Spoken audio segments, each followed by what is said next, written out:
Bonjour, nous nous retrouvons encore ce matin. Tu te rappelles, hier, nous avons vu que Daniel s'est adressé d'une manière prudente et sage à Arjoc. Quelles que soient les situations difficiles, nous devons faire preuve de prudence, être sages et sensés lorsque nous ouvrons nos lèvres. Car la Bible déclare: celui qui ouvre des grandes lèvres court à sa perte. Par la douceur, la tranquillité, le calme, Daniel rencontra le roi et ainsi obtint la faveur. Le roi n'ayant pas d'autre solution, il n'avait pas le choix que d'accepter la proposition de Daniel, qui lui demanda du temps. Aujourd'hui, nous lirons encore, toujours au même chapitre de Daniel, chapitre 2, mais les versets 17 et 18. Juste avant, prions. Notre Seigneur et notre Dieu, merci pour l'occasion que tu nous donnes encore ce matin d'être en vie, d'approfondir ta parole et de nous laisser conduire par le Saint-Esprit. Seigneur, merci pour tout ce que nous avons déjà retenu. Continue de nous éclairer. Au nom de Jésus. Amen. Qu'as-tu déjà retenu? 1. Que le roi a eu un songe. Il s'est adressé aux magiciens, aux enchanteurs et autres qui furent incapables de lui révéler ce qu'il avait eu comme songe. Deuxièmement, que Dieu a donné un songe à ce roi parce qu'il veut lui parler. Troisièmement, ce même Dieu a mis en lui la persévérance parce qu'il veut savoir de quoi il s'agit et en même temps, il a démontré au roi que tous ceux qui sont autour de lui sont des incapables au service du diable. Mais ce roi, Nebuchadnezzar, c'est aussi toi, hein? Dieu cherche à te parler. Il y a autour de toi de nombreux courtisans. Et quand je dis courtisans, je parle d'agents du diable, sur lesquels tu te reposes. Tu comptes sur eux. Ils te conseillent. Ce sont tes amis.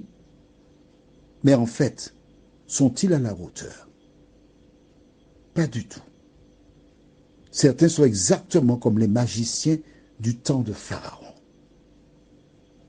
Nous avons vu aussi à travers ce récit jusqu'à présent que les magiciens étaient incapables de donner une réponse satisfaisante à Pharaon. Alors la question que je te pose, continueras-tu à aller chez les magiciens? Si en ce temps-là, ils étaient incapables, tu penses qu'aujourd'hui, ils sont capables? Mais ils ont toujours travaillé pour le même maître, le prince des ténèbres. Ils avaient pignon sur rue. Ils avaient fait des preuves démontrant qu'ils étaient capables. Aussi longtemps que c'était pour le mensonge, ils étaient capables. Mais face à la vérité, ils étaient incapables.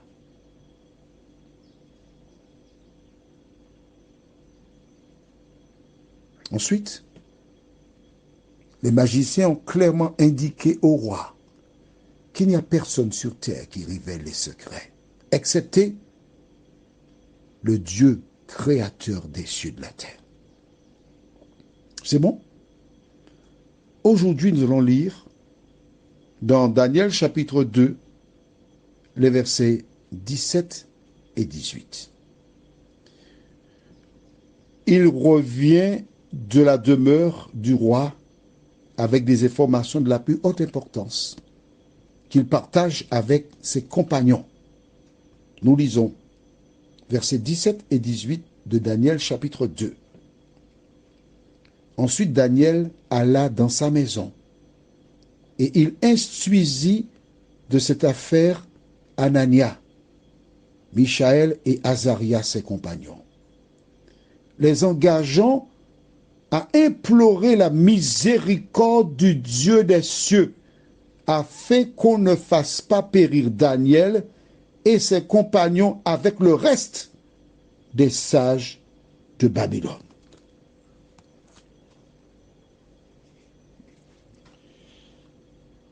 Dis-moi, nous avons lu cela, mais est-ce tout? Je te donne 3 secondes pour que tu me donnes la réponse. Est-ce tout?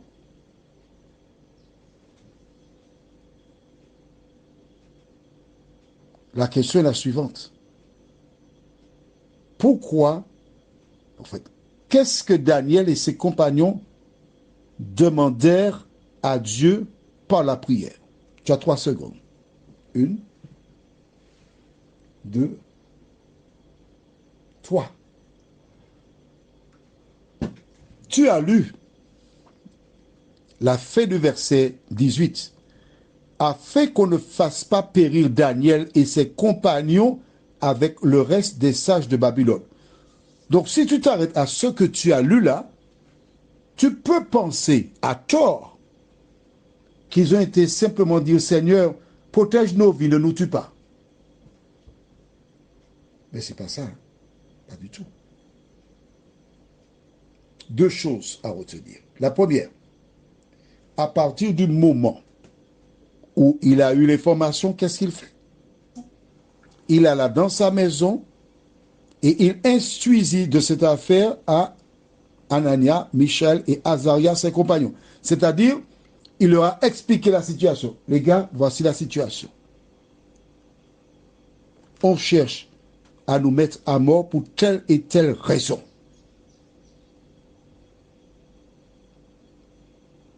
Que font-ils? Ils ont prié pour demander à Dieu par la miséricorde afin qu'on ne les fasse pas périr, mais qu'il leur donne le rêve et l'explication, parce que c'est la seule condition qui leur permet de rester en vie. Mais oui, ils ne peuvent pas être exemptés. Du reste, regarde, lisons au verset 16 du même chapitre. Et Daniel se rendit vers le roi et le pria de lui accorder du temps pour donner au roi l'explication. Voilà. C'est ce qu'il a demandé au roi. Donne-nous du temps pour qu'on te donne l'explication. Et quand il arrive chez lui, il appelle ses amis. Voici la situation. Prions pour demander à Dieu le rêve et l'explication. C'est là notre force. Quand tu rencontres un problème, au lieu d'aller parler à chaque fourmi, canard, poule, etc. Mais non, rentre chez toi. Et puis tu pries l'Éternel avec foi du Seigneur. J'ai tel problème, je compte sur toi. Viens à mon secours. Ouvre la porte pour moi, Seigneur. Car je n'ai que toi. C'est ce qu'ils firent. Et quand tu pries, l'Éternel exauce. Prions justement notre Seigneur et notre Dieu. Daniel n'avait pas de portable. Il ne pouvait pas envoyer un message à ses parents pour dire hey, on va nous tuer, priez pour nous. Daniel n'avait que quoi? Que l'Éternel des armées.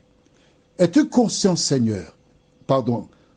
Est-ce que toi qui m'écoutes là, ce matin, tu es conscient qu'il n'avait pas de responsable religieux avec eux? Ils étaient seuls avec l'Éternel. Toi qui m'écoutes là en ce matin, tu es seul, mais avec l'Éternel. Tu n'as besoin de personne pour prier. Daniel et ses compagnons prièrent directement à l'Éternel. Ils avaient probablement la vingtaine maintenant. Mais ils se sont tournés vers Dieu. Toi qui m'écoutes, tourne-toi vers l'Éternel et tu seras sauvé. Seigneur, merci pour l'exemple de Daniel et ses compagnons. Aide-nous, non pas seulement à lire, mais à mettre en pratique, nous t'en prions, au nom de Jésus, pour ta gloire éternelle. Amen. Je te souhaite encore une bonne journée. Et n'oublie pas, quel que soit le problème que tu rencontres, ne va pas voir les gens. Va directement à Dieu par la prière. Et quand tu pries à ton Dieu, cette prière a plus de puissance que n'importe laquelle faite par quelqu'un. À demain matin, si Dieu veut.